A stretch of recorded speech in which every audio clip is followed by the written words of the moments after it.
assister à la 6e édition du festival Les Couleurs du Cours. Ce festival est porté par l'association Faisceau Convergent. Nous en sommes à la 6e édition. Et c'est quoi le festival Les Couleurs du Cours?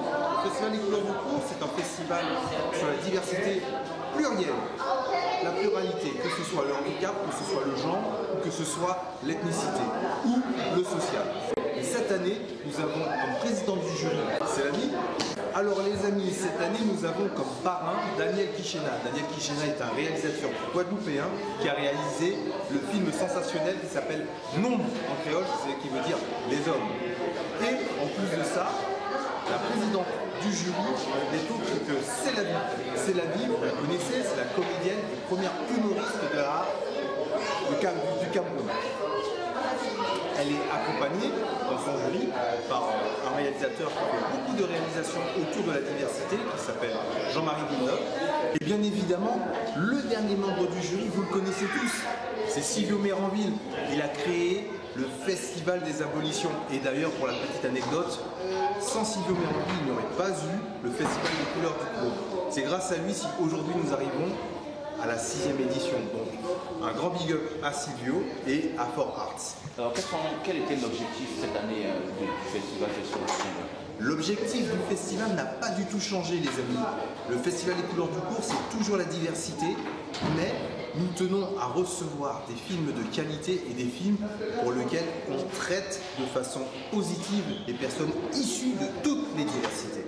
Pour la 7e édition, on va vous concocter un programme du tonnerre et j'espère que vous serez de plus en plus nombreux à nous envoyer vos films et aussi à venir nous voir. Donc la 7e édition, elle aura lieu également sur Paris, mais pour le moment, je ne vous en dis pas plus. Mais sachez qu'une fois par mois, Faisceau Convergent, nous organisons des projections autour des diversités. C'est très simple. faisceauconvergent.fr, on est vraiment présent sur les réseaux sociaux. Dès que vous voyez quelque chose, venez nous voir, on attend vos courts-métrages. On attend vos courts-métrages, avec le sourire s'il vous plaît, et à très vite, face caméra. Un festival, c'est une multitude de personnes qui travaillent à travers un festival, parce que nous, Faisceau Convergent, on n'est pas tout seul, on a des partenaires. Donc parmi nos gros partenaires, nous avons l'UAICF, Union Artistique du Chemin de Fer, bien évidemment ceux du rail, les cheminots cinéphiles. Si nous sommes là, c'est vraiment grâce à ces deux entités, mais également grâce au CAP. Le CAP, c'est le festival, c'est là où est né le festival. Pourquoi? Parce qu'il y a une dame qui s'appelle Marie Cipriani et le concept même du festival Les Couleurs du Cours vient de Madame Marie Cipriani qui a été la première femme présidente de la Fédération Française Cinéma et Vidéo qui aujourd'hui s'appelle Cinéamat. Franchement les amis, et on n'est pas tout seul, on a également Tavu avec nous, Fort Arts, tout à l'heure je vous ai parlé de Silvio Méranville, Divipassion, c'est aussi un club de contenu qui fait beaucoup dans la diversité. Ciné Afro, Cinéma Afro, Black, vous connaissez tous, Tissili Makanji, donc je vous donne rendez-vous avec elle. Et bien évidemment, tous les films qui participent à l'aventure du Festival des Couleurs du Cours sont archivés à la BNF.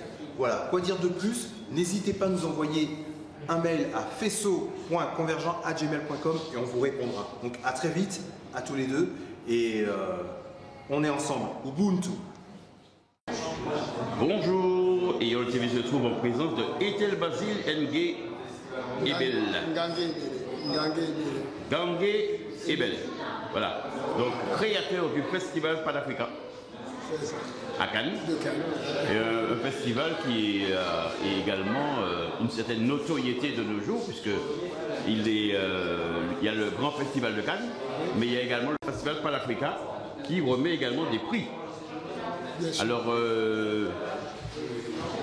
la première question que je te posais, comment t'es venue cette idée de créer un festival et pour quelles raisons? Alors, pour créer un festival, c'est d'abord un travail en fait source. Quand je dis travail source, c'est que d'un côté, on est né dans la culture, on a grandi dans la culture, on est né aussi dans un espace entrepreneurial qui nous montrait que c'était possible. Donc moi je suis né à Douala, je suis Douala, du Cameroun, je suis Sawa aussi, en fait. C'est un peuple, comme on dit, le peuple de l'eau. Donc à partir de ce moment-là, on prend beaucoup nos pirogues, et lorsqu'on sait évidemment que d'un côté, on a des ancêtres pêcheurs, et on sait ce que c'est que la pêche, parce qu'on y va dans la nuit, on reste en symbiose avec la mer, la nature. On est parfois, je dirais, seul face à la mer, parce que c'est la mer, l'eau, c'est une force inimaginable, c'est un tout pour l'être humain que nous sommes, mais c'est aussi la force spirituelle qu'on peut tirer aussi bien dans l'eau et au-dessus de l'eau. Donc ça, c'est tout un ensemble de choses que les pêcheurs diront, parce que cet esprit-là y est, cette solitude est là aussi, et je dirais cette dynamique aussi de pouvoir nourrir le mieux possible ceux qui attendent l'arrivée de la pêche. Je pense que d'un côté, la criée à Marseille ou ailleurs, ou à Cannes, a toujours été un propre aussi qu'on retrouve en France. Et c'est important de ne plus retrouver justement cette force qui est celle de nos ancêtres. Et la conjugaison de ces ancêtres-là, lorsqu'ils décident parfois de permettre des réalisations, elles se font. Je suis arrivé à Cannes il y a une vingtaine d'années, avec évidemment dans la tête plein d'images, mais aussi avec dans la tête aussi l'envie de le faire dans un environnement de paix apaisé, où je dirais Cannes était l'endroit le plus approprié pour accueillir ce type de projet. Pourquoi? Parce que on se sent bien. On est déjà dans le film avant de produire un festival de films. Donc c'est tout un ensemble de choses qui ont trottiné dans ma tête. Et je pense que le monde panafricain, et surtout dans son espace francophone, avait aussi besoin d'avoir cette énergie-là, cette dynamique. Et surtout l'utilisation aussi d'une expression qui est panafricaine, qui nous a permis de grandir aussi, à bon escient aussi, de ne pas voir uniquement un aspect politique, mais de voir aussi la dimension culturelle que le panafricanisme a donnée au monde. Parce qu'on va se rendre compte que tous ces grands compositeurs contemporains, ils étaient panafricains parce qu'ils avaient des choses à dire, des choses à donner et à recevoir. Et donc c'est pour ça que Cannes était approprié pour pouvoir le réaliser. C'est aussi une ville très internationale. Donc on se sent bien, on se sent chez soi.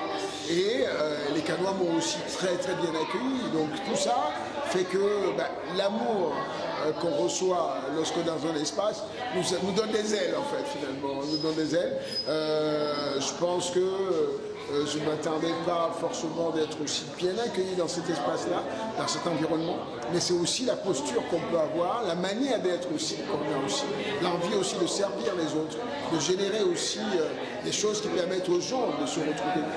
Je ne fais pas que le Festival panafricain à Cannes, je fais le vide-grenier de Cannes, j'ai eu l'occasion également de propulser des idées comme le festival United Festival, Peace et United Festival en 2006, qui a été aussi quelque chose d'incroyable, où toutes les générations cannoises se sont retrouvées, ou même azuriennes, donc tout ça, voire international, mais c'était important, parce qu'on a besoin d'apporter la force.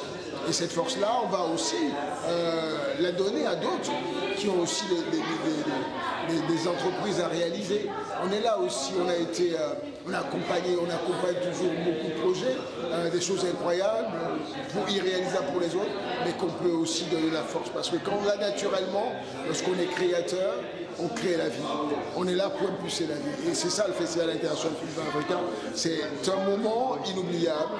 C'est, je dirais, le souffle de vie, avec évidemment tous ceux qui y participent. Oui, et puis c'est une bonne chose aussi de mettre en lumière beaucoup de personnes qui sont restées souvent dans l'inconnu. Et des gens qui sont très talentueux. Bien sûr.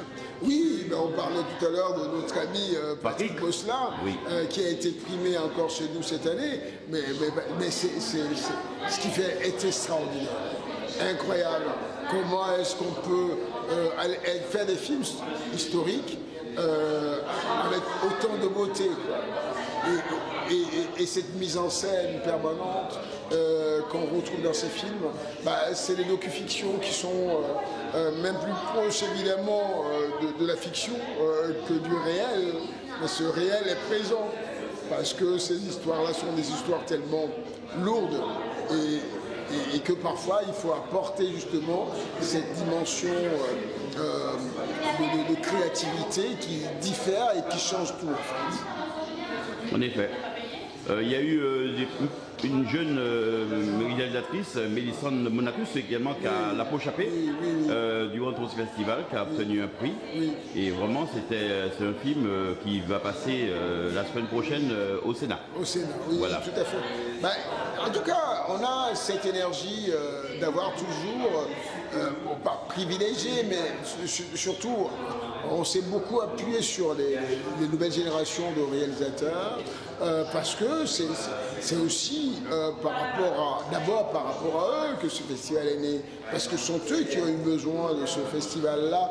Et c'est une phrase aussi, comme ça, entre deux portes, où évidemment ils se posaient des questions parfois en se disant moi, bon, certains utilisent des termes afropéens, enfin bon, ils sont nés là, ils ont grandi en France, ils ont grandi en Europe, et parfois dans certains festivals africains, à l'époque, on ne voulait pas forcément de leurs œuvres parce qu'ils ne sont pas africains. Donc il y avait tout un ensemble de choses, et puis d'un côté on s'est dit, bon écoutez, si on ne veut pas évidemment de leurs œuvres, nous on va créer un espace où on peut les recevoir, et ça a été le Festival international film panafricain de Cannes, mais une idée qui n'est pas née à Cannes, une idée qui est née à Lille. Donc il y a tout un ensemble de choses.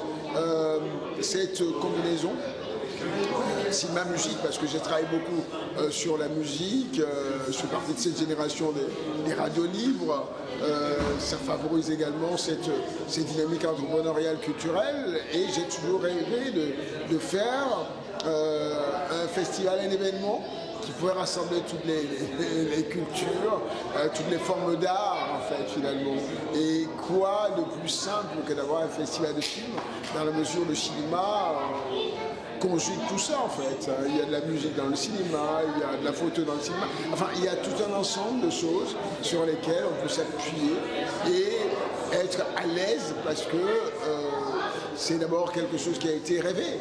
Ce n'est qu'un rêve en réalité, et qui a permis aussi d'impulser des dynamiques dans une jeunesse aussi qui était en attente, dans la mesure où c'était d'abord un business model, c'est ce que je dis toujours aux gens, une manière de se positionner, de faire, parce que la dynamique entrepreneuriale est d'abord aussi quelque chose qui chez moi, je ne dirais pas est inné, mais m'a été impulsé très tôt. Je me rappelle, tout enfant, mais même déjà, avant 5 ans, on nous apprenait déjà à créer nos événements. Donc tout ça façonné donne ces forces-là, où on a justement cette possibilité de valoriser aussi les ancêtres. Parce que l'éducation Sawa est d'abord basée sur les ancêtres, à qui on doit rendre des comptes, mais aussi à la nouvelle génération à qui on doit rendre des comptes, parce que là aussi la transmission est obligatoire. Donc tout ça, pour transmettre aujourd'hui, c'est bien de faire des comptes, mais c'est encore mieux de faire du cinéma. Mais tout en conjuguant les deux, parce que les deux vont ensemble aussi. On narre des histoires, on essaye évidemment de faire en sorte que l'auditoire puisse être la plus attentive possible.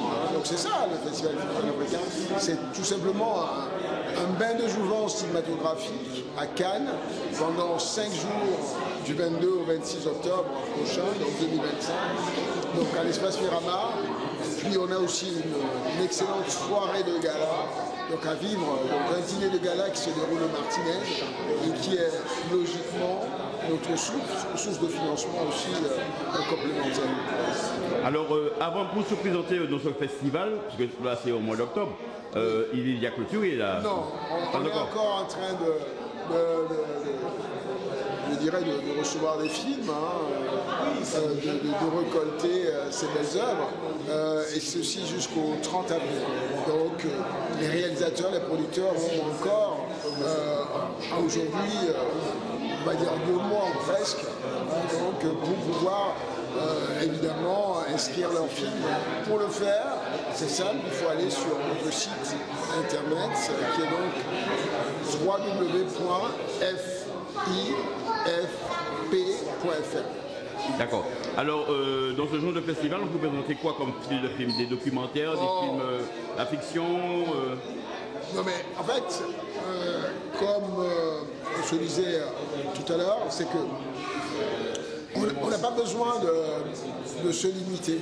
Le monde panafricain, le cinéma panafricain est tellement riche aujourd'hui, même hier encore, mais qu'on a évidemment toutes les catégories.